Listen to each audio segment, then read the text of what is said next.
الحمد لله على إحسانه والشكر له على توفيقه وامتنانه. أشهد أن لا إله إلا الله وحده لا شريك له تعظيما لشأنه. أشهد أن محمدا عبده ورسوله الداعي إلى رضوانه وعلى آله وصحبه أجمعين. معاشر المؤمنين، فحياكم الله وبياكم وحفظكم الله ورعاكم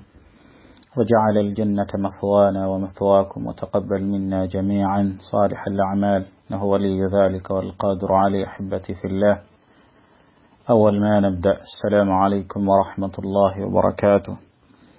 أسعد الله أوقاتكم بكل خير، وفقنا الله جميعا لما يحبه ويرضى. وزاء الله سبحانه وتعالى أشات لسوا مابو ولم يبينقر بدكم بك محمد صلى الله عليه وآله وسلم. سلما كويكو بلزنمو كتو اجتباع الله تبارك وتعالى ونبوكم متيه. نسأله جل المولى أن يرزقنا التقى في السر والعلن وفي الغيب والشهادة. أبيتي وبارك الله فيكم، ما زال الحديث موصولا ومستمرا. تشاقين دماسو مرسالة يفتجت زر تامبلنا يو إنهم توقو قامبا الأربعون الأثرية في ثناء السلف الصالح بعضهم على بعض، يا مكدب في الشيخ عبد الرحمن الشمري رحمه الله تعالى رحمة واسعة. وبالأمس القريب منوندي أقسم بيو كو تشيغامبو تشافي تشوكونا معذرة كو تشيغامبو تشافي تشابيري مويبنا إيشا سليمان ابن طرخان رحمه الله تعالى قال يقراكو الإمام الحسن البصري رحمه الله تعالى إنزال وإي مدينة نوانكو بدي عاش في الكوفة يبير أنتي أوان قال له الكوفة ناقام أنتي الحسن شيخ البصرة. الإمام الحسن يلي شيخ يعني عالم ومحدث البصرة، يلي مماني أبالي مماني كدواه مو تشتوندو يتي بصرة يعني مو عراق. وبكر يعني بكر ابن عبد الله المزني فتاها أتي بكر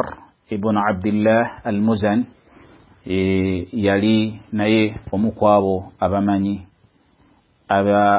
أبا الكوفة يعني لم عراق نوانكو بدينتي أتي يلي متوكو الإمام الحسن البصري يعني معلم كبانغا تعلم على يد الإمام الحسن البصري يلي موابا باسمكو الإمام الحسن البصري. ومن مناقبه بكر ابن عبد الله المزني رحمه الله تعالى إرجى سانغا مويبيو ببالي بوغيركو بكر ابن عبد الله المزني رحمه الله تعالى، وأيضا كان من التابعين، غناي محدث يلي أماني كدو بارك الله فيكم. مبيبالي بموغيركو بابا كان مجاب الدعوة يلي موابو الله تبارك وتعالى بيلي وإيشنجرة إيشوكو بيرانتي وبيرانغا أسابيع الله سبحانه وتعالى أموانكولا نينغا بكر ابن عبد الله المزني رحمه الله تعالى سكن البصرة نيا بيرانتي أوان قال له بصرة إلى الله جيا مجروا لله مماكا أقوالي أقويتكم مومنانا بعد هجرة النبي صلى الله عليه وسلم. نوانكو بدو جسانغانغاتي الإمام علي ابن المديني ويمنيك الدواء مو علم الرجال يا الجرح والتعديل. الإمام علي ابن المديني رحمه الله تعالى مبموك وأئمة أمنيك الدواء مو علم يا حديث مو علم يا الرواية. علي بن المديني رحمه الله تعالى يلاغانغ انتي يفهم مواكو بويشكمي مومكاغا والعلم عند الله إلى سانغانتي جيسembere ji emyaka kugamba enja kugamba jisembere gana okutwaliza wamu biidhnihi tabaraka wa taala. Twalabye mu dobozi lyaffe eryabiri mwe mu dobozi oba ku kigambo ekyabiri mwebina nga tulabako al-Imam al-Hasan al-Basri wa hakadha ne بكر ابن عبد الله المزني رحمه الله تعالى. وبارك الله فيكم وجزاكم الله خيرا. وبالمناسبة إروجة سانغا مبيموكو يبيو كوبيرانتي الإمام بكر ابن عبد الله المزني يلي موابو أبابيرانتي ثقة، يلي رجل ثقة، يعني يلي مسجه مويسيمبو ندلا معلمو eyokubeeranti ebigambo bye byali bizitowa nga ebigambo bye bitwalibwa era ojasanga mu ilmu ya aljarh wa ta'dil mubagundivu mu ilmu eyo mu kiseera kiyabeera nga awangalirako. Ojasanga al-Imam Ibn Hibban rahimahullahu ta'ala nga amogerako mu kitabu ekiyitibwa kitabu athiqat Imam Ibn Hibban, wa hakadha ni al-Imam Yahya Ibn Ma'in nga naye yamogerako n'alaga nti Bakr ibn Abdillah al-Muzani rajulun thiqa, yani mwesigwa makulu ajibwako, yani muilmu eyo ya riwaya. Wa hakadha wal-Imam an-Nasa'i naye yaberanga amogerako aidan, wa al-Imam Abu Zur'ah ar-Razi n'alaga nti thiqa ma'mun. وهكذا ني إمام محمد بن سعد البغدادي يعني يتي جامبو تشيمو. وهكذا ني الإمام علي ابن المديني رحمه الله تعالى مو علمه، يعني بخلاصة انتي كان رجل بحر واسع في علم الحديث، محدث في عصره، يلي مسجى مقوندب معلمه أي حديث أتي. ومع هذا ثقة يلي مسجى ومويسين. بارك الله فيكم وجزاكم الله خيرا. معلميو ببقى مانتي رجل ثقة تبيرانغا تتجرك وابو الله بيزكك علميو يا علم الرجال، علم الرجال. وبارك الله فيكم وجزاكم الله خيرا. إن شاء الله تغندا كبيرانغا تتنولي ekigambo ekyabiri mu ebitaano ekyabeeranga kitutuusako al-Imam al-A'mashi rahimahullahu ta'ala, era nga naye yali mu Basra mu nsi eya Iraq. al-Imam al-A'mashi rahimahullahu ta'ala. wa al-A'mash إمام الأعمش أمن يجي سليمان بن مهران الأعمش. سليمان بن مهران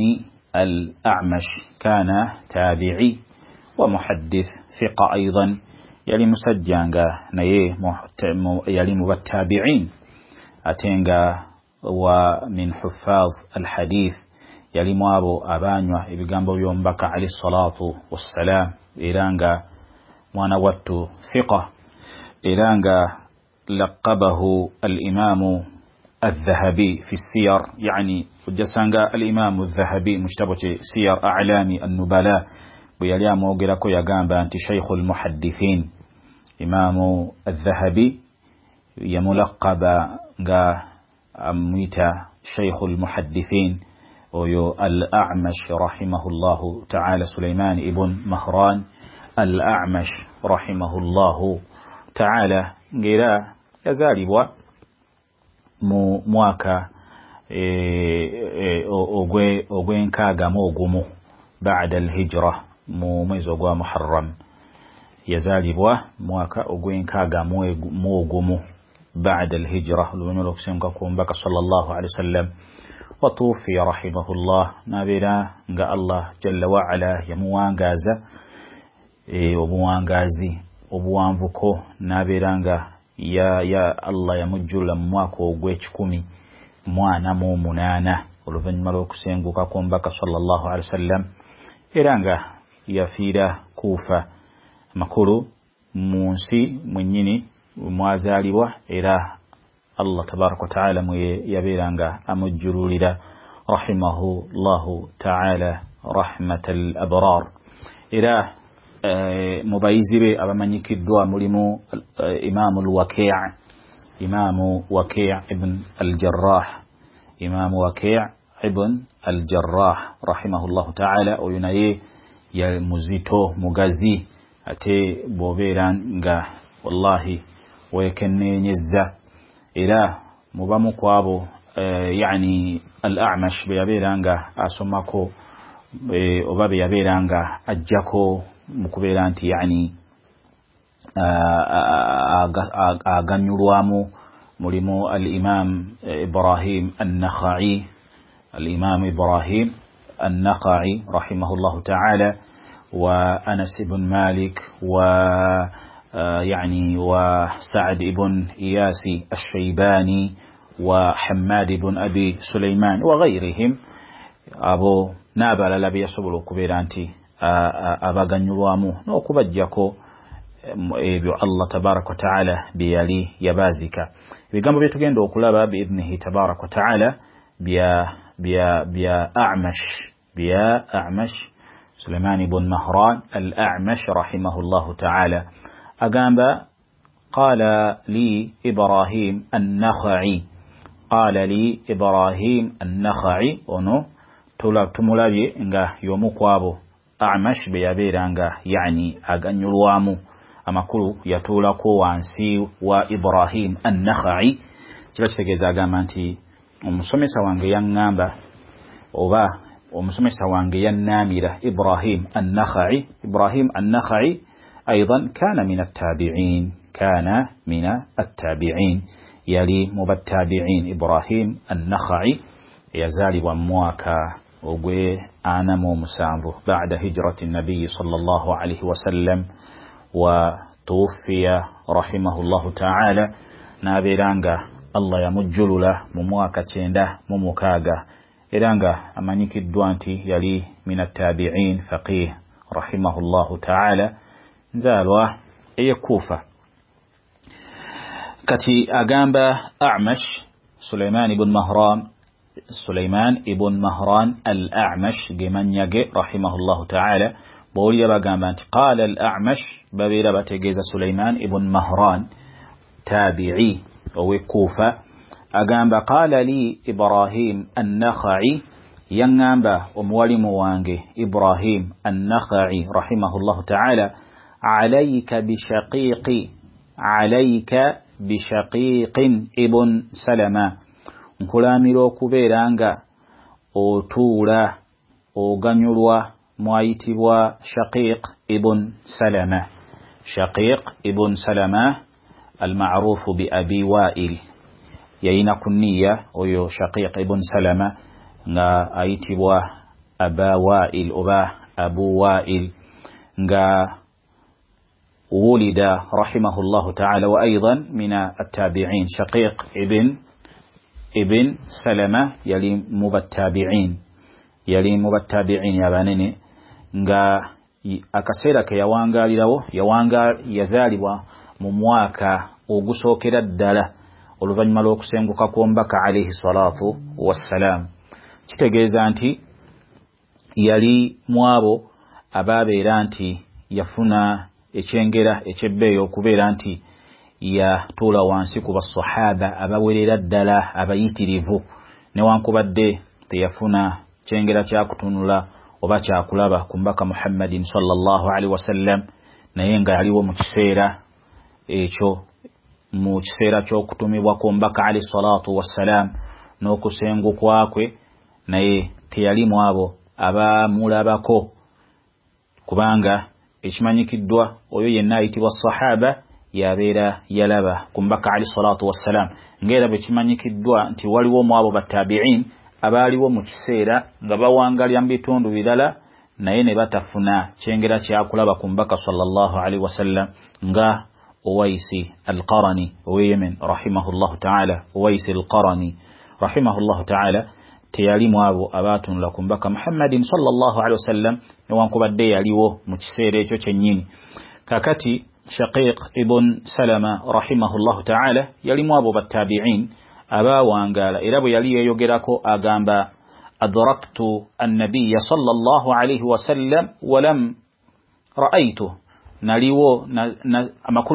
mu kiseera omubaka sallallahu alaihi wasallam yabeererawo nabeera naye saamutunulako teyasobola kubeera nti atunula ku mbaka sallallahu alayhi wa alihi wasallam era nga yani tahaddatha an yabeera nti ayiga ku bangi basahaba bombaka alayhi salatu wassalam بمعنى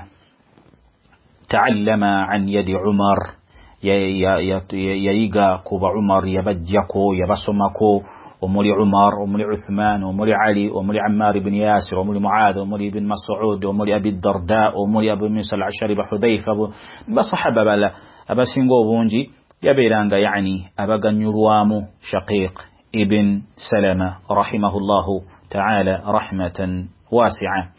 كاكتي الأعمش سليمان بن مهران الأعمش أقام قال لي إبراهيم النخعي أمولي موانغ ينغامبا عليك بشقيق كلا ميرو كبيرانغا منانغ أو غنيروا وطول وانسي وشقيق ابن سلمة فإني مزيمة نزي أماك آني إبراهيم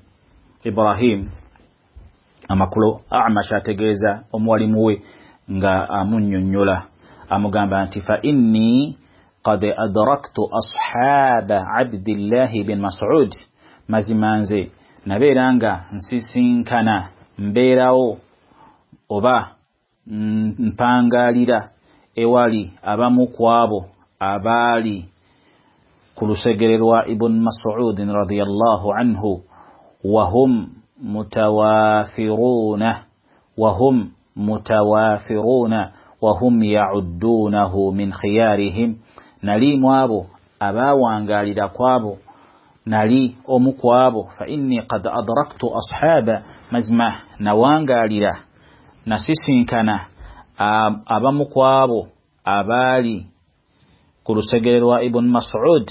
nga bonna ba mutwala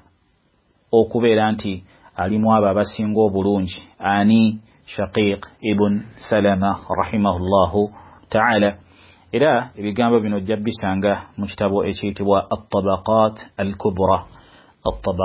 al-kubra echa ibn Sa'd rahimahullahu ta'ala mu mujallad ogo mukaga page 9 era nga sanad نتوف بإذنه تبارك وتعالى وبارك الله فيكم وجزاكم الله خيرا باختصار mubufunze ebyo betuyinza okubeera nga yani twogera ku buzito bwa Shaqiq ibn Salama rahimahullahu ta'ala n'okusuutibwa okuva mu basalafa abaaliwo mu kiseera ekyo mu kiseera kibawangalirako oba ku mulembe gwe bawangaliramu n'okulaga obulungi bw'abannaabwe Allah subhanahu wa ta'ala bwe yali yabasukkulumya nabo وبارك الله فيكم وجزاكم الله خيرا ووفقنا الله جميعا لما يحبه ويرضاه إلى هنا والحمد لله.